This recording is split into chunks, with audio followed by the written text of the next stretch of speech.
So again, perhaps we'll go a little bit deeper into how would one create a paradigm shift from a world that is very much focused on power and control and marketing into markets still, where it's facing those problems of sustainability and social disintegration.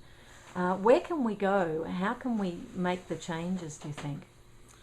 Well, there are sources of information for people to find out what has really happened in the world. I mean, that's the first point. Where would they go? What sort of information, and where would they find it? Well, for example, there are quite a lot of sources on the internet and in books where people have actually critically examined the way the world works. There are a few interesting people in this respect. I'd actually recommend Ted Trainer, who's another Australian academic in Sydney, who wrote a piece called If You Want Affluence, Prepare for War. And that was really written almost in the eve of the war on terror, is almost foretelling that if we wanted this life of greed and wanton destruction of the planet, that we would finish up having to arm for endless wars. And they talk about the war on terror being the long war. It's sort of going to go on for generations. For those people who are listening to this, who might be feeling quite angry with governments and seeing them as a them and not an us.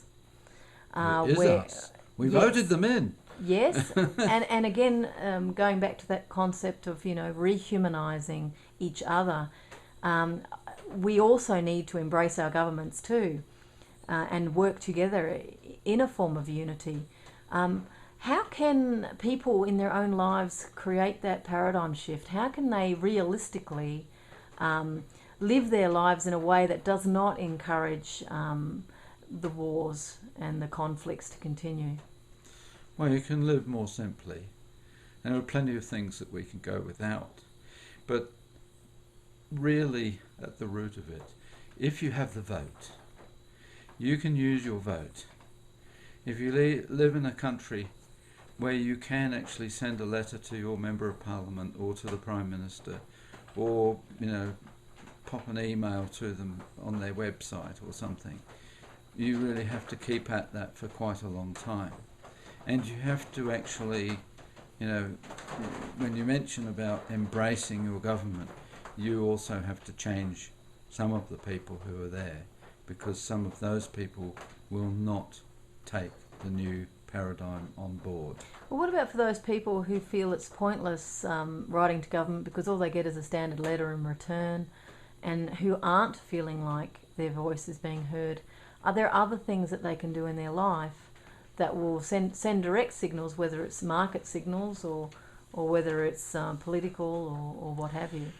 I think there are many ways that you can express yourself. I mean, you can talk to friends, you can go to social networking sites, you could join a political party or a movement like Get Up, for example, and you there's a number of things. There are people who've done studies that say if you send an email to a Member of Parliament, you get X kind of reply. And if you send them a letter, which is in your own words, and it's sent through the mail, you get slightly more impact. If you do it in handwriting, it's got to be legible, it's a bit better again. If you telephone them, that's another thing. And I know, Susan, that you've used a telephone on the occasion. I know how to use one, yes. I mean, with a politician. I have rung a couple. Yeah. So there are things like that people can do, but there are all kinds of different things. I mean, you're clowning, me writing poetry, other people doing various other things, people writing satirical plays and things. I think The Chaser on Australian television is wonderful. I really wish there were more of it. I can't help thinking about the that particular episode, which all Australians would be familiar with, the character. Osama? Yes, the Oh, Osama skit. Oh, yes. You might want to Osama. repeat that because it's really very funny. I couldn't remember? actually repeat it, but basically they went to the APEC conference In Sydney. dressed as Osama bin Laden with a media pass badge which actually said joke on it. And the police let them through, and then they realised that they'd made a mistake, and they didn't like being made a fool of, so, you know. But everybody thought it was just very funny, and, you know, in fact they thought that people complaining about how it wasn't funny were being, you know, killjoys. So Killjoys. See, yeah, that's there are the a murdering lot of humour. Exactly. Yeah, you can do a lot of different things, but there are lots of ways in which you can say no. I never watch any of the commercial televisions stations in Australia. When I see something on the ABC which I disagree with, I write to the ABC and say, look, I think this is wrong. You're using violent language here. You're describing the bombing of Afghanistan as carpet bombing, which is a war crime. Are you actually telling us that they're committing a war crime there, or are you exaggerating? Actually, they were carpet bombing, it's true. But the ABC were very uncomfortable about this because they had actually taken what they were going to say straight from a media release from a minister.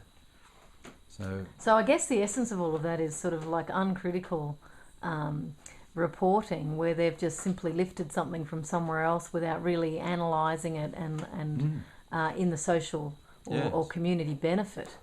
So I guess as a sort of a final thought here, the critical thinking is certainly what you've raised here through the various and that's got to be researches an you've done. education too, of course.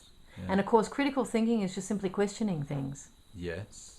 And questioning yourself and your own beliefs. Yes. Oh, yeah. Nobody's right all the time either. No.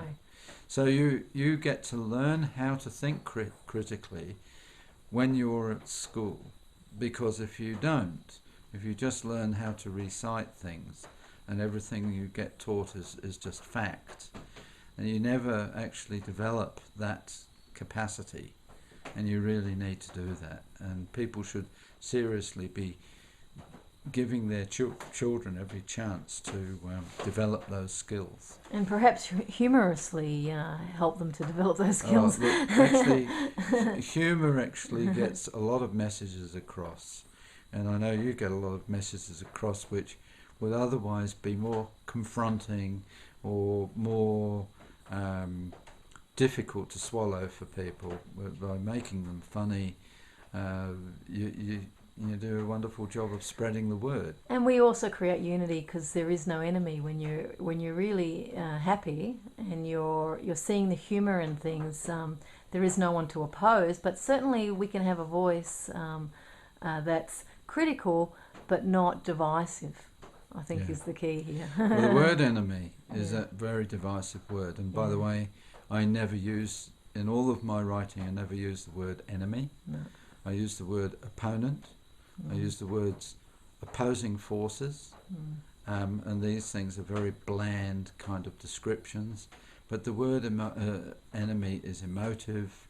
It instills fear and a kind of loathing of the other person. And people who've been back to Vietnam and met people who were in the Viet Cong have a very different view. They no longer regard those people as enemies. They've shaken hands. Well, that sounds like a lovely note to finish on. I'd like to thank you, Willy Bach, for your contribution towards peace through what you've written and through this series of conversations. Thank you very much for your time. Thanks, Susan.